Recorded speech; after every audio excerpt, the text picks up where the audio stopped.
सुंदरवन जंगल में पानी की आपूर्ति के लिए सिर्फ एक ही हैंडपंप था जो काफी सालों पुराना था। जंगल के सभी पक्षी उसी हैंडपंप से पानी भरकर अपनी रोजाना की जरूरतों को पूरा करते थे। पर रात में हैंडपंप के पास कोई नहीं जाता था। रात में हैंडपंप से भूतिया टूनी चिड़िया की आत्मा और उसका पति टुन्नू बाहर निकलकर बातें करते थे। अरे सुंदरी बबली, पानी नहीं भरना है क्या? चलो जल्दी से हैंडपंप के पास आओ। ये चालाक जंगल वाले इतनी आसानी से बाहर नहीं निकलेंगे, हमें दूसरा पैतरा आजमाना होगा। बबली ओ बबली, अरे पानी नहीं भरना क्या? भूतिया टूनी चिड़िया की आवाज जब बबली को सुनाई देती है, लगता है सुंदरी आवाज लगा रही है।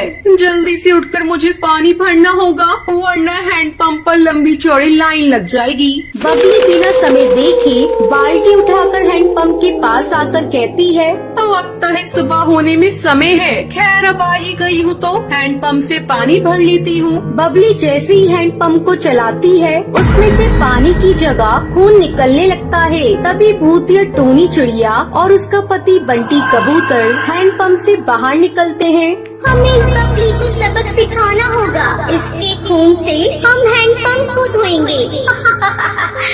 फिर भूतिया टूनी चिड़िया की आत्मा बबली को मारकर उसकी गर्दन काट देती है और वहाँ से गायब हो जाती है। सुबह बबली की लाश देखकर जंगल के पक्षी कहते हैं, इस भूतिया हैंडपंप ने हड़कंप मचा दिया है, हर रोज एक जान ले रही है। जंगल वालों, अगर तुम सबको अपनी जान प्यारी है तो कोई भी इस भूतिया चिड़िया हैंडपंप के पास अंधेरा होने के बाद मत आना। सरपंच कड़कनाथ सेठ की बात मानकर जंगल वाले सिर्फ सुबह ही हैंडपंप का इस्तेमाल करते और रात होने पर ना कोई वहाँ पानी भरता, ना कोई भूतिया चिड़िया हैंडपंप से गुजरता। पर एक रात हरी नाम का तोता जंगल से गुजरते हुए कहता है, प्यास के मारे गला सूखा जा रहा है, काश पानी मिल जाता। फिर हरी तोता की नजर उस सन्नाटे भरे हैंडपंप पर आ रुकती है जो एकदम सुनसान वीरान पड़ा था।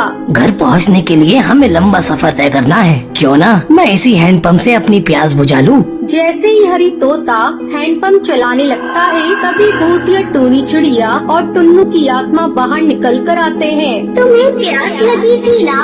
मैं तुम्हारे लिए हैंडपंप चला देती हूँ। इस हैंडपंप का पानी एकदम ठंडा और मीठा है, पियो ना पियो। खून, भूत, भागो यहाँ से। तभी भूतिया टूनी चिड़िया की आत्मा हरी तोता की गर्दन काट कर भूतिया हैंडपंप के पास फेंक देती है और हैंडपंप के अंदर घुस जाती है। अगली सुबह फिर से एक लाश देखकर सभी पक्षी डर जाते हैं। सरपंच जी, ये तो कोई राहगीर लगता है। ये राहगीर अपनी प्यास बुझाने के लिए रात इस भूतिया हैंडपंप के पास आया था और भूतिया हैंडपंप ने इसकी खून से ही अपनी प्यास बुझा ली। हमारे पास इस भूतिया हैंडपंप का कोई हल नहीं। सबकी भलाई इसी में है कि हम सभी बस अपनी जान की परवाह करें। कुछ समय बाद जंगल में एक नवविवाहित जोड़ा टुनटुनी और बंटी कबूतर रहने आते हैं और सरपंच उनसे कहता है, इस जंगल का एक नियम है, अंधेरा होने के बाद कोई भी उस हैंडपंप के पास नहीं जाता। इसलिए तुम दोनों भी ये गलती मत करना, क्योंकि ये मशवरा नहीं बल्कि चेतावनी है।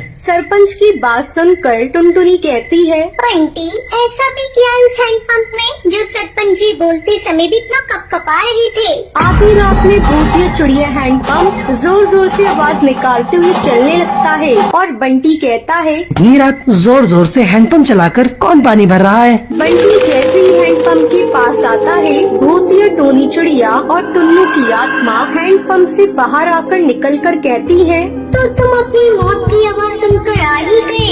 ये भूतिया चिड़िया का हैंडपंप है जिस पर हमारा कब्जा है। टुनटुनी, बचाओ मुझे, बचाओ। बंटी की आवाज सुनकर टुनटुनी जागकर कहती है, ये तो बंटी की आवाज है। टुनटुनी दौड़कर जैसे ही हैंडपंप के पास आती है तो भूतिया टूनी चिड़िया की आत्मा उसके पति को जकड़कर खड़ी होती है। रुक जाओ, मेरे पति को मत मारो। हमने तुम्हारा क्या बिगाड़ा है? हमने भी तो किसी का कुछ नहीं बिगाड़ा था, फिर भी हम मारे गए। अब ये भी मरेगा और तुम भी।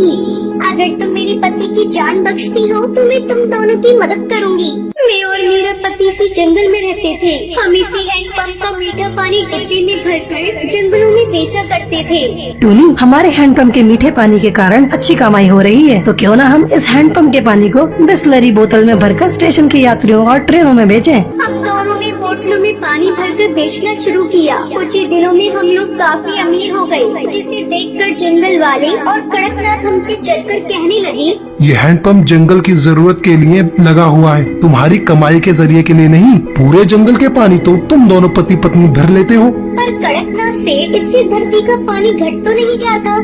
आज से तुम दोनों इस हैंडपंप के पास नजर भी मत आना, वरना अंजाम बुरा होगा। अब खारा पानी पीकर जिंदा रहो। इस हैंडपंप के मीठे पानी की बिक्री करके बहुत नोट बटोर लिए तुमने। हमने कड़कनाथ की बातों को नजरअंदाज किया और रात में हैंडपंप से पानी भरने लगे। हैंडपंप की चलने की आवाज सुनकर सभी वहाँ इकट्ठा हो गए। कड़कनाथ सेठ ने बड़ी बेरहमी से हम दोनों को मारकर हमारी लाश इस हैंडपंप के नीचे दफना दी और जंगल के पक्षियों ने इस अपराध में उसका साथ दिया। हमें इंसाफ नहीं मिला, तब से हम इस हैंडपंप पर कब्जा करके पक्षियों को मार रहे हैं। मैं तुम्हें यकीन दिलाती हूँ कि मैं तुम दोनों को इंसाफ दिलाऊंगी। अगले दिन टुनटुनी सरपंच के खिलाफ पुलिस चौकी में FIR दर्ज करवाकर छानबीन करवाती है, जहां हैंडपंप के नीचे टूनी चिड़िया और टुन्नू चिड़ा की लाश मिलती है। कड़कनाथ सेठ को उम्र कैद की सजा मिल जाती है। फिर भूतिया टूनी चिड़िया और टूनी की आत्मा हैंडपंप से हमेशा के लिए मुक्त हो जाती है। रात के अंधेरे में एक कबूतर अपनी साइकिल से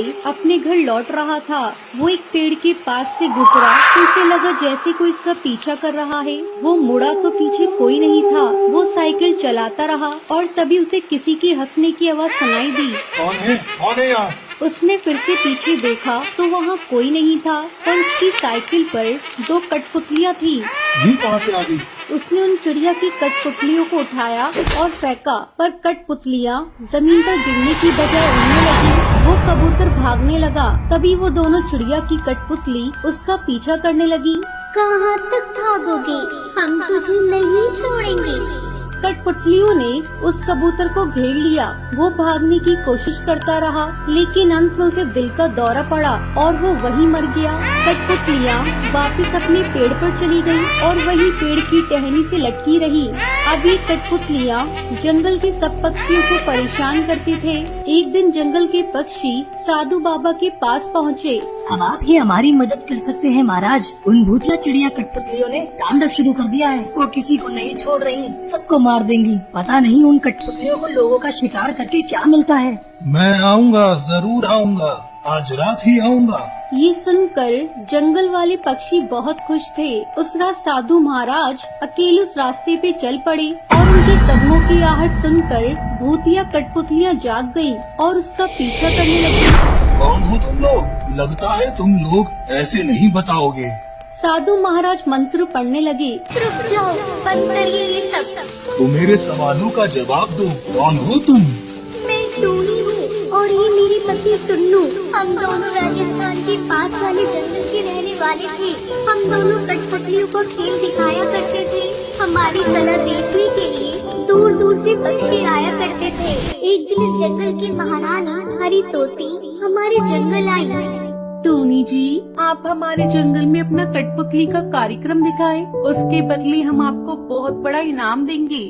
ये सुनकर हम दोनों बहुत खुश थे और 4 दिन बाद हम सुंदरवन जंगल के लिए निकल पड़े। फिर हमने सुंदरवन जंगल में कठपुतलियों का खेल दिखाया। यहाँ के पक्षियों को हमारा खेल बहुत पसंद आया और उस रात हम लोग अपने घर लौट रहे थे। अचानक कुछ लुटेरों ने हमारी गाड़ी रोकी। निकालो जितना भी माल पानी है। अपनी जान प्यारी है तो सब कुछ दे दो। हमने अपने सारे पैसे और गहने उन गुंडों को दे दिए, पर मैंने अपना मंगलसूत्र छुपा लिया। लुटेरों ने हमें गाड़ी से बाहर निकाला। कठपुतलियाँ वहीं जमीन पर गिर गयी और लुटेरे हमें मारने लगे। इसी बीच ड्राइवर अपनी जान बचाने के लिए गाड़ी लेकर भाग गया। तू मंगलसूत्र देती है या नहीं? नहीं दूंगी।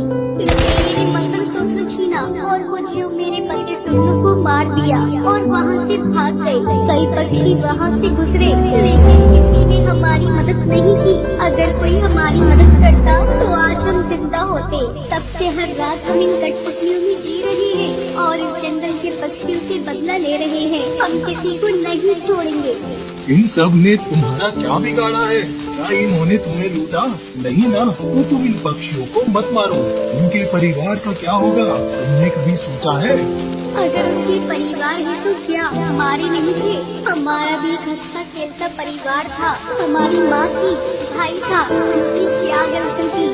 साधु उन दोनों को कैद करने की कोशिश करने लगता है और मंत्र पढ़ने लगता है, पर ये सब टुन्नी चिड़िया की आत्मा और उसके पति टुन्नू को मंजूर नहीं था। वो दोनों एक रस्सी से गला घोट कर साधु बाबा को मार देते हैं। मने मुक्ति दिलवाने आया था, हमने तो इसे ही मुक्त कर दिया। हम